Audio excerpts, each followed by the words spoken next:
In this lesson, we'll be working with the bone tool to create a simple armature inside of this cat's tail here. I do have a finished file here, so why don't I just run it right now. I'll do a test movie and just show you what the outcome will be. So we've got a little cat sitting on the fence, and you can see here that the tail is in motion and animating. A little bit of animation in the eyes as well. That's just a simple little movie clip and some tweens that we'll add to it later. The main part of the lesson today is to create this tail by using bones. So why don't I just close this and we'll go back to that finished file and I can quickly talk around it. So I've got various layers. I've got the background layer here, the scenery, and then the cat's body. And you saw there was the tail on its own layer and the eyes on its own layer. And you notice the tail, it's on a layer that's colored green here. It's what's called an armature. It's like a sort of a tween, I guess, but it's for when we're creating what are called poses using the bone tool. Now I do have my bone tool over here. You may not see it in your default tool set, and if you don't, you can just go to these three dots here, click on that to edit, and whatever tools are in here, you can drag them and drop them into the toolbar. So my bone tool is already there, so I'm just going to close this. Okay, and why don't I zoom in just a little bit here to the tail. I'm going to put my playhead back to frame 1 here. All right, I'm just going to move up here and I'll select the tail. You can see here we have a rig. These are all separate bones created inside of a single, in this case, a movie clip, a single symbol. We can also set it up with multiple parts, like a little armature, but we'll do that in another lesson. Today, we're just going to use it simply inside of a single symbol here, like a lot of bones in the skeleton of a cat's tail. Okay, if I select one of these bones right now, you can see in my properties that we have various features that we can use. Location for one. We can pin it where that means that that bone will not be able to move. And we can actually limit rotations as well. I'm going to stay away from these translations for today. They're a little bit more complex and advanced. But everything animation-wise you'd want to do in a basic way can be done with the constraint and these other settings. We also have what are called spring settings. We can apply what's called strength and damping. Okay, but just let me show you here with the selection tool on and my playhead on the first keyframe. You can click on it here. Once you've created it, I can go in here and I can actually drag it around and you can see here an outline of what I can create. Okay, now I'm just going to undo that pose. You can select each bone individually and customize them. You can grab from any bone and move it around. Let me just undo that as well.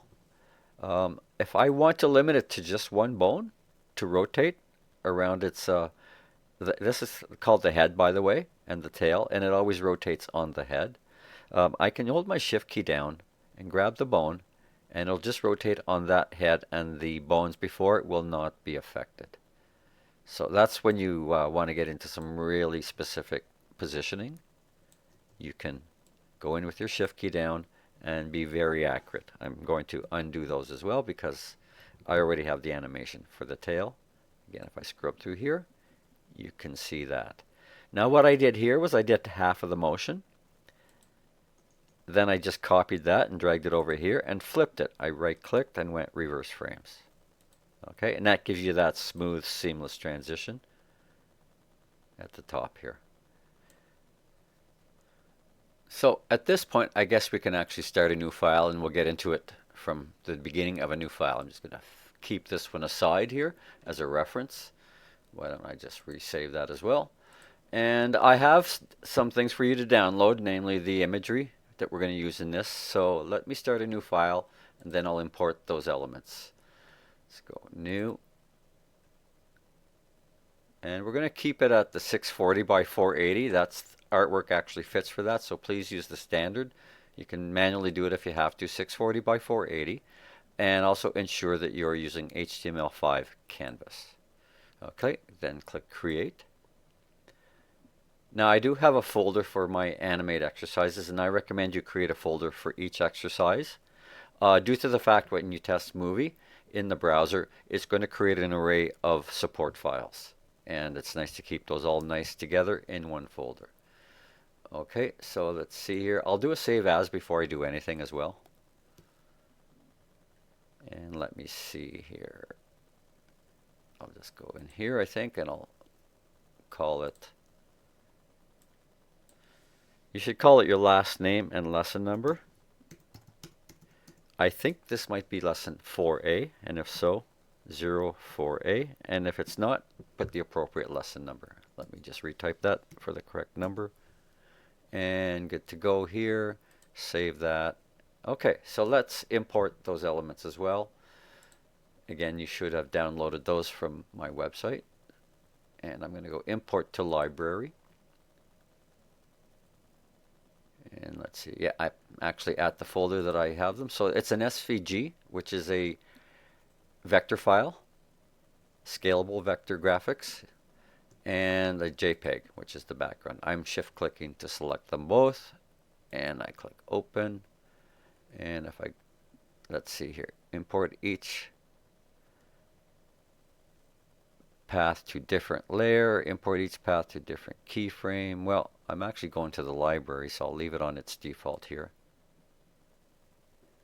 And go to the library, and there they are.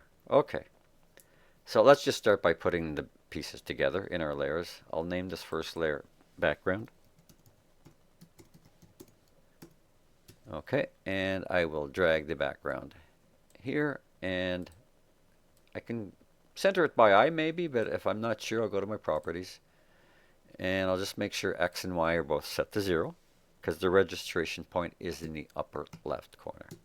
There we go. Now I know for sure it is perfectly aligned to this top corner. And I'm just going to save. And I'll create a new layer. And I'll call it cat. Okay, and I'll drag that SVG file, which is the cat and its parts. And it is bigger than the scene, so we'll have to go in with our free transform tool and just scale that down. Hold your shift key down to constrain and just scale it, you know, by eye. And I think that's not so bad right there. Maybe just a little bigger. Okay. And that's plenty good. All right, I'm going to go back to my selection tool here and save again. Now, you'll probably notice the SVG, it's got the tail and the body all as one symbol. We're going to need to separate those, and there's a feature called break apart. And once we do that, we will need to create a new layer and cut the tail off of here, which sounds brutal, but we will paste it back in on a new layer. Okay, so there is a feature called break apart again, so I'll select that on the stage. And you can see it right here, and it's Command B as the shortcut, or Control B on the PC. And you see here, it is now, I click away and then click, my separate elements have been put on their own. They're on the same layer still, so I'm just going to separate the tail. So I'll go Edit Cut, and we'll create a new layer, call it Tail. And I'll do a paste in place.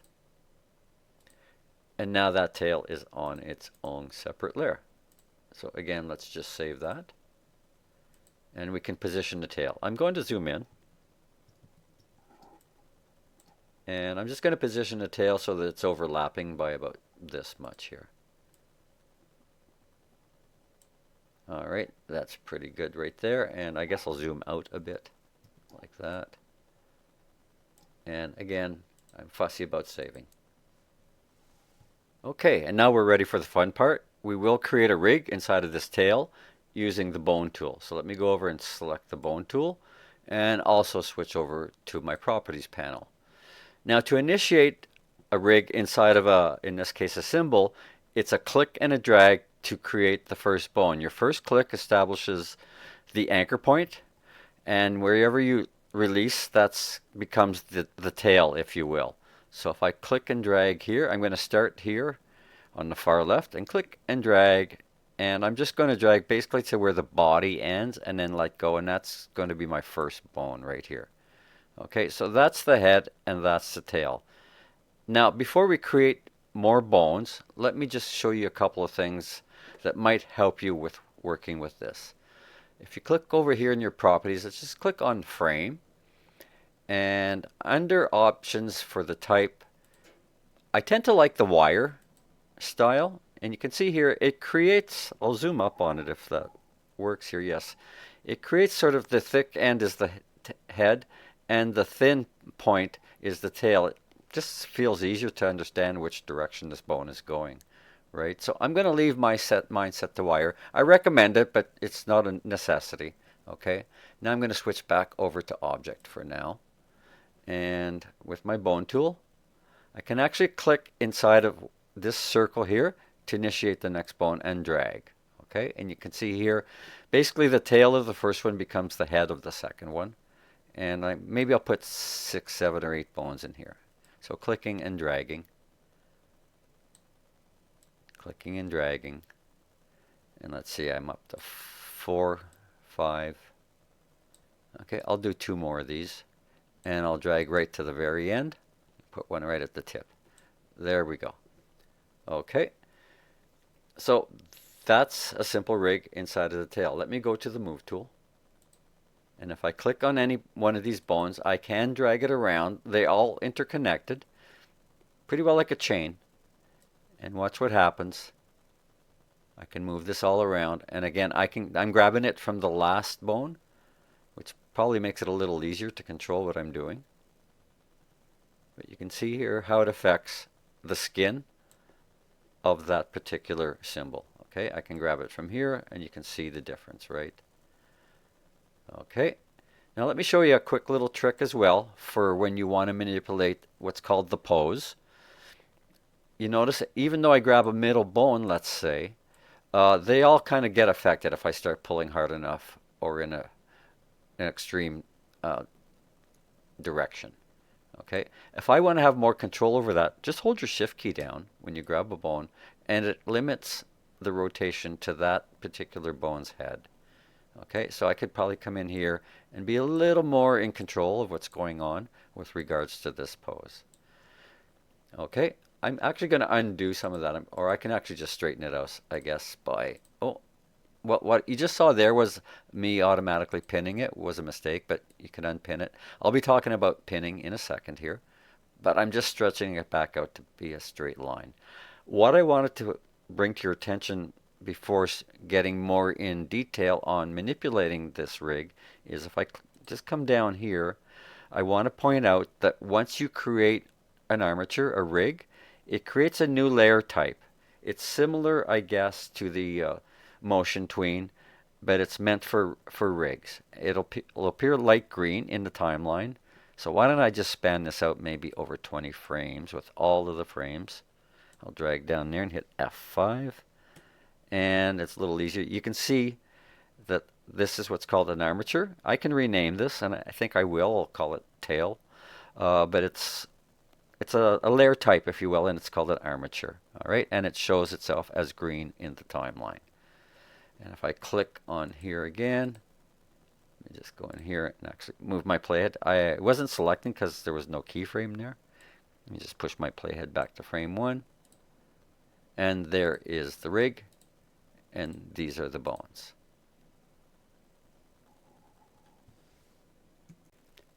So let's talk a little bit more how we can get even more control over these.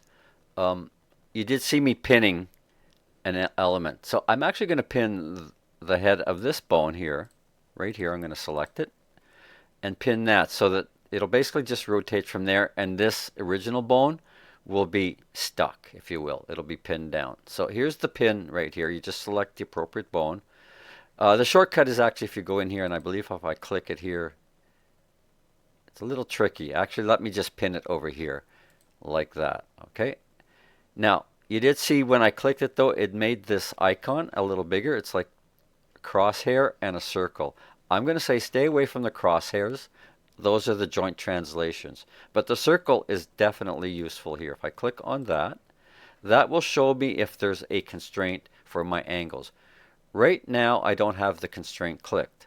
The joint rotation is on, of course, to allow for rotation, but there's no constraint. So let me click on that to demonstrate. And by default, it constrains to 45 and 45 degrees. You can see these little angles here. I can actually go in directly and change the angle by grabbing those little handles and giving it even more room. And now you can see that I have a 90-degree offset on this side, where this side is still at 45. If I can grab it there and move it. There we go. Now if it's a little hard to grab, you can always go in and manually change them here by either dragging or typing in a number. Okay? And that are your angle constraints, your joint rotations constraints. So if I click on here to rotate, you'll see that it won't go past there and it won't go past there. Let me just grab that.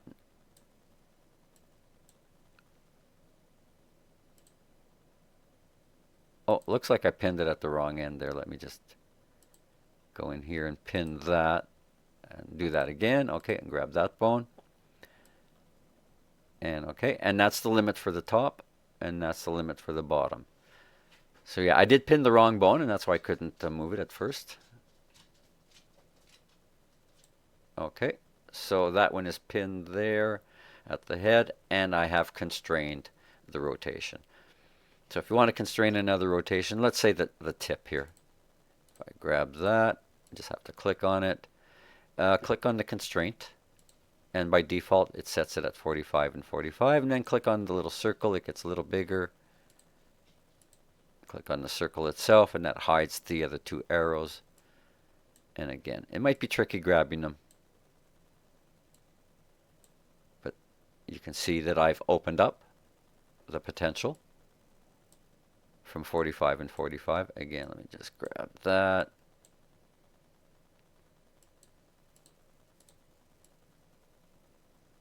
Okay. Now I'm just going to undo that move, and it might have been easier to try the rotation with my shift key down. That way the rest didn't move, and it's a little easier to see what I'm doing. I'm actually going to, let's see here, I'm going to remove the constraint altogether on that one. Okay. This one will leave the constraint. It's also pinned, and I think we're good to go here to start to animate some poses. Okay, so let's go down here. I'm going to actually animate it over 30 frames, which is 1 second, and I'll say that will be the first half, and I propose to then just replicate that and flip it so that we get a mirror effect. So I'm just going to drag down. There's a few ways I could have done this, but I'm going to drag down across these frames and hit F5 on my keyboard, which spans it out to that where my playhead is. Okay, so I'm going to go sort of frame 10, frame 20, and frame 30 to establish what's called a pose. It's another word for keyframe, basically. Okay, so that first keyframe is my default pose.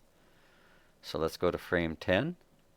I can hit F6 if I want, but as long as I make a change here, it will automatically drop what's called a pose frame in there, which is the little diamond. Okay, so I'm going to just drag this down. Actually, you know what? Let me undo that for a second and start my pose with this, kind of like it's down on the top of the bricks. Okay, like that. And I'll just use my shift key to rotate that one and maybe grab that.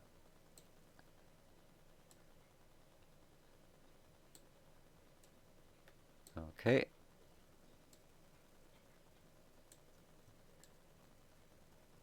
All right, so that's kind of a rested position there. Okay, so let me move my playhead over to frame 10, and I'll kind of go up. I'm going to reduce my view a little bit here. Okay, and I'll bring it up sort of about this far up. So as soon as I grab it and move it, and I'll see if I can wiggle that around like that, it does create a pose frame, which is like a keyframe. So I'm just going to curl this down a little bit here, like that. Okay, so far I've got that going on. So let's go to frame 20 and bring it up even a little higher. So I'm grabbing it by the tip of the tail here, basically. Okay, and then if I want to do a little bit of that, and let's see how that looks. Okay, and maybe for the last 10 frames, I'll put it on frame 30, and we'll move it a little bit higher. Maybe I'll grab this bone here, and I'll curl it down a bit more on the tip. How about like that? Okay, so this will be sort of the first part. Why don't I just save that? Okay, so the rest is pretty easy. I'll just highlight that whole layer, the armature. You can also highlight it by clicking on the name over here. And I'm on a Mac, so I'm going to hit my Option key and click and drag. On a PC, it would be the Alt key, click and drag to duplicate that whole segment. And just line it up, after frame 30.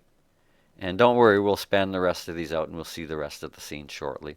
But just right click on that duplicated span and reverse frames. Okay, and now you can just drag these out, or I can go down here and hit F5. Well, that was actually accidentally F6. Let me just hit F5. There we go. Okay, I definitely want to save that. And I'm just going to go fit in frame, or fit in window rather, and just scrub. Okay, so there we go. Nice and smooth. All right, so I guess the next step we'll do is we can actually animate some eyes. But maybe before we do that, I'm just going to do a quick preview in browser. So I'm going to use the little button in the top right this time, Test Movie, and that'll pop open in my browser. And there we go. Okay. Okay, so let's go back to Animate and we'll finish off with the eyes. Okay, so I think I will rename this layer as well. I'll call it Tail. And then just above that, I'll create a new layer and call that one Eyes. And it's just going to be a very simple little shape tween inside of a movie clip. And I'll just click that first frame, and I will zoom up on the face a bit here. And I'll just start with my oval tool, and it is already set to fill white. So yeah, white fill, no stroke, and I'll just hold my shift key down and make it a perfect circle. And I'll go fairly big here, cartoony. And that works for me. I'll select that, and I'm going to put that in a movie clip, convert to symbol, movie clip, and let's call this Eyes. Okay, so we'll do the animation inside of that movie clip. I've double clicked it, and I'll just animate this thing opening and closing, I guess. Let's see here. I guess I'll start over 20 frames, and if it seems too slow or fast, I can adjust it later. Okay, so I'm just going to go to frame 20 here.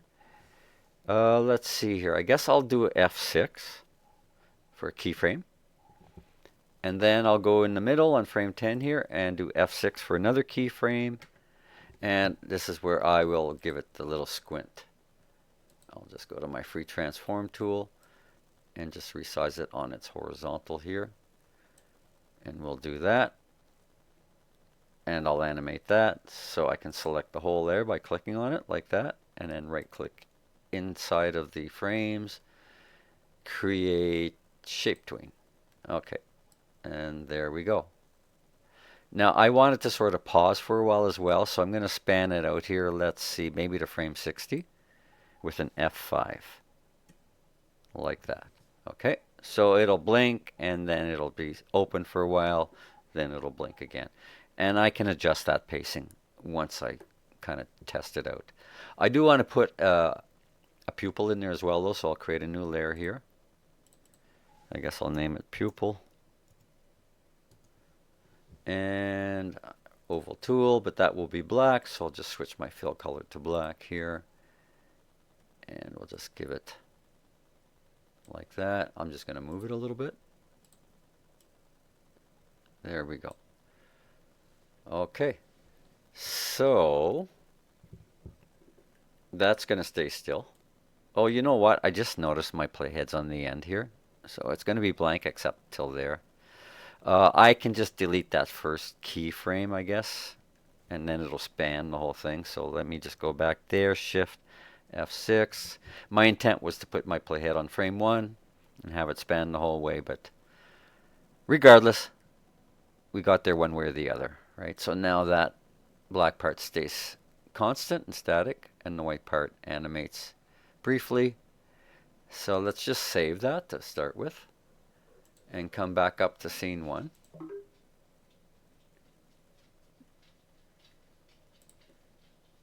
Scene 1, and I should save. And let's just actually do a test movie here. Okay. Yeah, I think I'm going to make it quicker. And I might as well cancel that older version there.